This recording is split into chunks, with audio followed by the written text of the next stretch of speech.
ఇంకో బాక్స్ ఉంది దాది.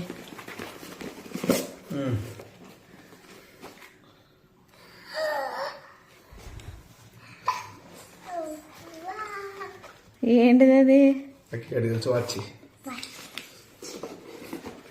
వాచియా? ఇంతకుముందు వాచ్ కడుగుంటాడు చూడు, సైడ్ లైట్ వచ్చింది అదే కదా. అలాంటిది కాదు, ఇది ఒక డిఫరెంట్. అదేలే సేమ్. నాకు చూద్దాం, ఇట్లా వాచ్ కాబట్టి క్లోజ్ చేసుకోవచ్చు అంతే కదా.